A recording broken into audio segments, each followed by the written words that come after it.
நஹ்மதுல்லாஹல் அலீம் வஸல்லி அலா ரசூலில் கரீம் அம்மா பாத். அன்பான பெரியோர்களே, ஜமாத்தார்களே, அல்லாஹ்வின் அருளால் ஃபஜ்ருடைய தொழுகையை தொழுதுவிட்டு குர்ஆனின் விளக்கங்களை அறிந்து கொள்ள நாம் எல்லாம் அமர்ந்திருக்கிறோம். ரப்பு சுப்ஹானஹு வ தஆலா நம்முடைய எல்லா அமல்களையும் பரிபூர்ணமாக கபூல் செய்வானாக. ஆமீன். கைர் பரக்கத்துகள் நிறைந்த நாளாக, கெட்ட முடிவுகளை விட்டும் முசீபத்துகளை விட்டும் உலகத்தின் ஆபத்துகளை விட்டும் அல்லாஹுவின் படைப்புகளின் தீங்குகளை விட்டும் பாதுகாப்பு பெற்ற நாளாக அல்லாஹ் இந்த நாளை நமக்கு அமைத்து தருவானாக. ஆமீன்.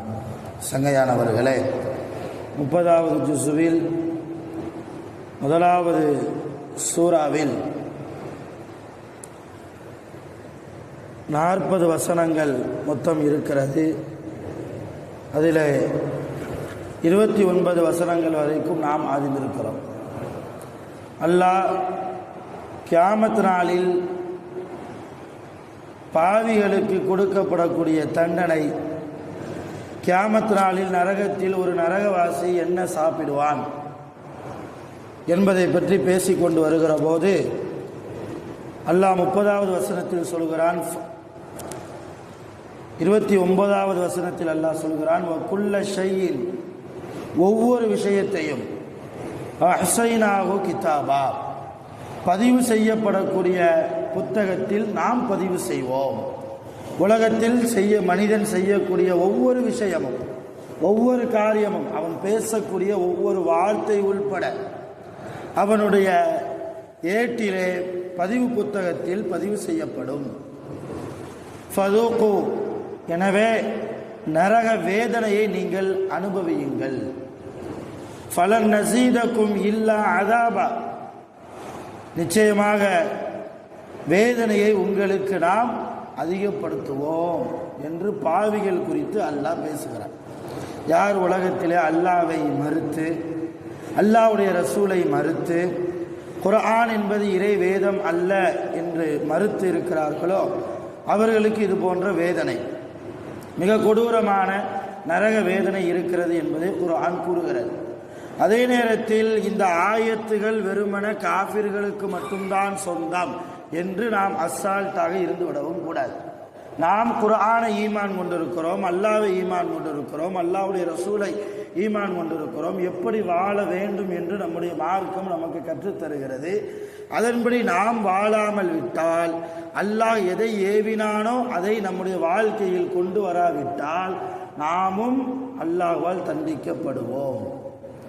தண்டனைகளில் கூடுதல் குறைச்சல் இருக்கலாமே தவிர அல்லாஹ் நம்மை தண்டிப்பான். அவனுக்கு பிடிக்காத காரியத்தை செய்தால் அவன் நாடினால் மன்னிப்பான். அது ஒரு பக்கம் இருந்தாலும் கூட பெரும்பான்மையான கருத்து அல்லாஹ்வை பயந்து நாம் வாழ வேண்டும். சரி, இதுவரைக்கும் ஒரு 40 ஆயத்துகளில் இந்த சூறாவில் அல்லாஹ் தஆலா 30 ஆயத்து வரைக்கும் பாவிகளை பற்றி, நரகவாசிகளை பற்றி பேசினார்.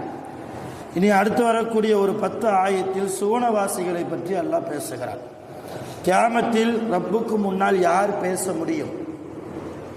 யாருக்காவது அப்படிப்பட்ட துணிச்சல் இருக்கிறதா? கியாமத்தினால் எந்த அளவு பயங்கரமானது என்பதையும் அல்லாஹ் ரத்தின சுருக்கமாக அடுத்து வரக்கூடிய 10 ஆயத்துகளில் சொல்லியிருக்கிறார். இன்னலில் முத்தகீன மஃபாஸா, அல்லாஹ் சொன்னான், இறை பக்தியாளர்களுக்குத்தான் நிச்சயமாக மறுமையில் வெற்றி இருக்கிறது. நமக்கு வெற்றி வேண்டும் என்றால் கியாமத்திலே நாம் முத்தகீன்களாக இருக்கணும், பயபக்தி உடையவர்களாக இருக்கணும். உலகத்தில் நாம் பயபக்தியாளர்களாக வாழ்ந்து மரணித்தால் நாளை கியாமத்தில் அல்லாஹ் பயபக்தியாளர்களுடைய கூட்டத்தில் நம்மை சேர்த்து வைப்பான். இதைத்தான் அல்லாஹ் சொல்றான். அந்த பயபக்தியாளர்கள் நிரம்பிய அந்த கூட்டம் வெற்றி கூட்டம், அது சுவனத்திற்கு போகக்கூடிய கூட்டம். அந்த பயபக்தியாளர்கள் சுவனத்திற்குள்ளே நுழைவார்கள். அவர்களுக்கு சுவனத்தில் எதுவெல்லாம் காத்திருக்கிறது தெரியுமா? ஹதாயிக வ அஅனாபா, அவர்கள் சுவனத்தில் சந்தோஷமாக இருப்பதற்கு நிறைய தோட்டங்கள் இருக்கும். வ அஅனாபா, திராட்சை கனிகள் அதிகமாக நிரம்பிய தோட்டங்கள் இருக்கும். வ கவாஇப அத்ராபா, அவர் வயது ஒத்த இளம் பெண்கள் அவர்களுக்காக இருப்பார்கள். உங்களுக்கெல்லாம் தெரியுமான்னு தெரியல, தெரிஞ்சிருக்க வாய்ப்பு இருக்கு.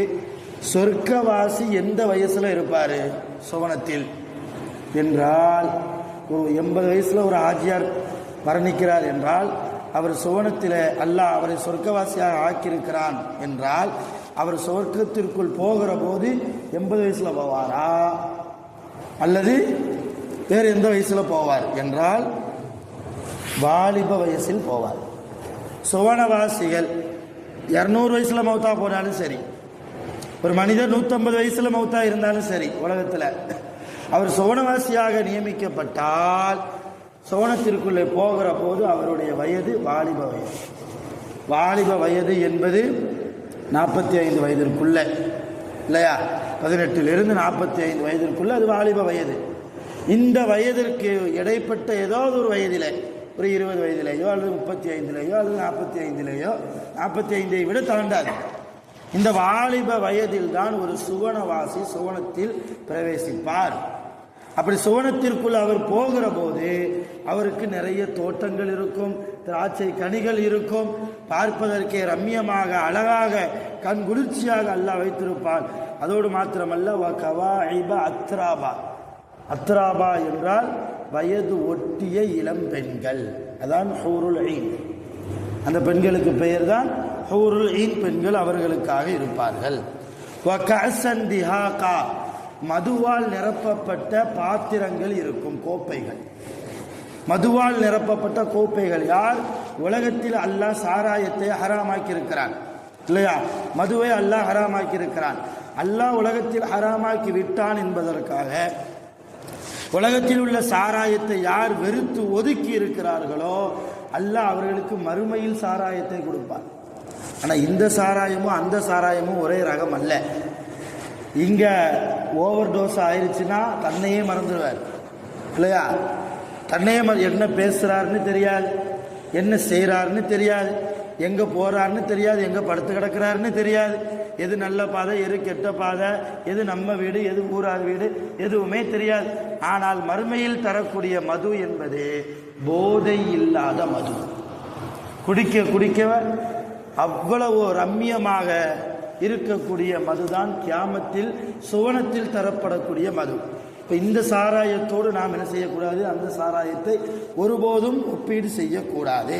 இப்போ அப்படிப்பட்ட மதுபானங்கள் நிறைந்த கோப்பைகள் யாருக்கு கொடுக்கப்படும்? சுவனவாசிகளுக்கு தரப்படும். அந்த பொதுவாகவே உலகத்தில் யாராவது மது குடித்தா உளருவார், என்ன பேசுவார்னு தெரியாது, சில கெட்ட வார்த்தைகள் பேசி விடுவார், 4ஆந்தர 5ஆந்தர வார்த்தைகளை பேசுவார். இது உலகத்தில் மது குடிப்பவர்களுடைய மது பிரியர்களுடைய நிலைமை. ஆனால் இதே போன்ற நிலைமை நாளை கியாமத்தில் சுவனவாசிகள் மது குடிக்கிற போது இருக்குமா? அதை அடுத்த ஆயத்து அல்லாஹ் தெளிவுபடுத்துகிறான். லா யஸ்மஊன ஃபீஹா லகுவ் வலா கிதாபா. மறுமையில் அந்த சுவனத்தில் மதுவை குடித்தால் எந்த வீணான பேச்சுக்களையும் எந்த பொய்யான பேச்சுக்களையும் அவர்கள் கேட்க மாட்டார்கள், பேச மாட்டார்கள் என்று அல்லாஹ் சொல்கிறார். ஜஸாஅம் மின் ரப்பிக, நபியே உங்களுடைய ரப்பிடம் இருந்து பரிகாரமாக இது இருக்கிறது. இது என்ன பரிகாரம்? உலகத்தில் எனக்காக நீ வாழ்ந்தா இல்லையா, உலகத்தில் நான் எப்படி வாழ சொன்னேனோ அதன்படி வாழ்ந்தா இல்லையா, உலகத்தில் என்னை பயந்து வாழ்ந்தா இல்லையா, உலகத்தில் யாருக்குமே அநியாயம் செய்யாமல் அடுத்தவருடைய சொத்தின் மீது பணத்தின் மீது ஆசைப்படாமல் பதவியின் மீது ஆசைப்படாமல் இஹ்லாஸோடு தூய்மையான எண்ணத்தோடு குடும்பத்தார்களோடு இணங்கி அன்போடு பாசத்தோடு சிறுவர்களோடு அவ்வளவு ஒற்றுமையாக நான் என்னுடைய திருப்தி பெற வேண்டும் என்பதற்காக நீ வாழ்ந்தா இல்லையா, அதற்கு பரிகாரம் உனக்கு இன்றைக்கு சொர்க்கம். ஜஸாஅம் மின் ரப்பிக அத்தாஅன் ஹிசாபா.